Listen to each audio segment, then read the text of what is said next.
In the Lady Death series, Hell was once Lucifer's domain, but that all changed when, against insurmountable odds, Lady Death rose up against the father of all evil, and she prevailed.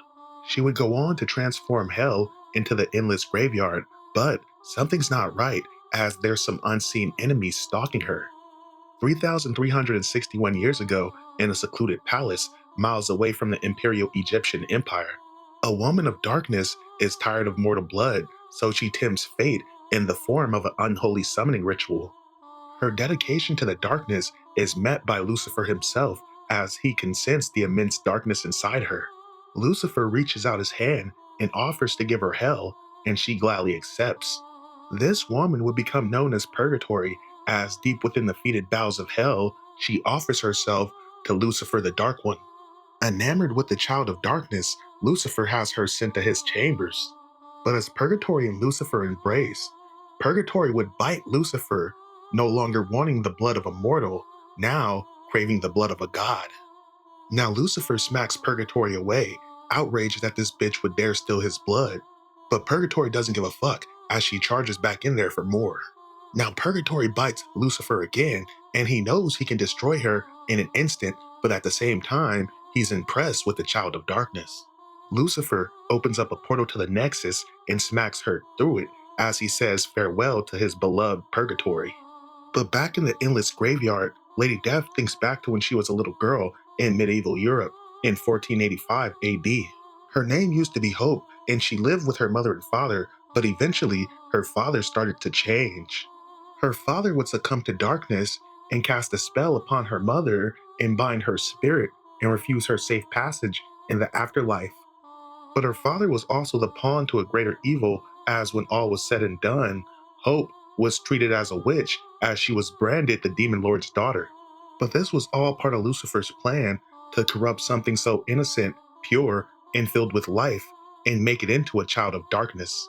But as Hope became Lady Death, she would eventually rise up and challenge Lucifer, and upon defeating him, she would absorb his soul. But a little voice in Lady Death's head suddenly starts talking to her, pretending to be her conscience. Next thing Lady Death knows, she seems to be trapped in a void, and even her sword is denying her. The little voice in her head talks to her, attempting to reshape the memories of her past life. She talks about campaigns and massacres, all committed by her father as he was gathering souls to feed the lords of hell. And all this time, Hope would be right by her father's side as she slaughtered anyone who would try to challenge her father. They left nothing but death and destruction in their wake, and they took absolute pleasure in doing it. The voice in her head tells her about how when fallen souls tried to move towards heaven's gate, Hope interceded and absorbed and corrupted the souls while conjuring demons of darkness in order to secure her place amongst the family of darkness. But as Lady Death attempts to fight the voice in her head, elsewhere in Pittsburgh, Pennsylvania, Evil Ernie is a Fairchild with the ability to contact the dead, so he could subconsciously communicate with Lady Death, even though he's unaware of how he shares that bond with her. But as he tries to contact her, he gets no response as the one named Purgatory is intervening. But elsewhere, a safe distance away, the one known as Purgatory contemplates drinking Lady Death's blood as she can practically taste it. But before she goes after Lady Death, she must sow the flaming seeds of discontent, as she knows the blood will be that much more delectable when she does. She once again uses her abilities to talk to Lady Death and pretend to be her conscience. She tells Lady Death about how she spread the plague throughout Europe and killed many people. But Lady Death is refusing to believe any of this is true as she attempts to fight the voices in her head. But as the voices are confusing Lady Death, Purgatory reads and reshapes her mind and the events of her tragic life. She convinces Lady Death that when the villagers captured her and tied her to the stake to have her burned, as it turns out, she didn't burn because she was a witch, and she would use those abilities to cast fire upon the villagers. Hell would rain down upon the villagers, all while she took pleasure in the death and destruction around her. As Lady Death is starting to succumb, she then tries to convince her that when her mother died, she died because Lady Death slit her throat at the behest of her father, and she took pleasure in it.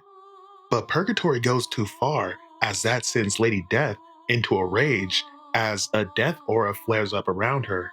She remembers her father was manipulated by Lucifer and murdered her mother, and she was beaten and tortured and outcast out the village. Lady Death demands that Purgatory face her, but now Purgatory feels as though she was too hasty in her actions and she attempts to retreat from Lady Death. But as Lady Death tracks her down, Purgatory has transformed herself into a mirrored image of her mother. Purgatory convinces her that it truly is her mother, as she was captured and used by Purgatory and forced to travel to this realm. Lady Death embraces the woman she believes to be her mother, but as they embrace, Purgatory is now in striking distance as she can practically taste the blood of Lady Death. To be continued.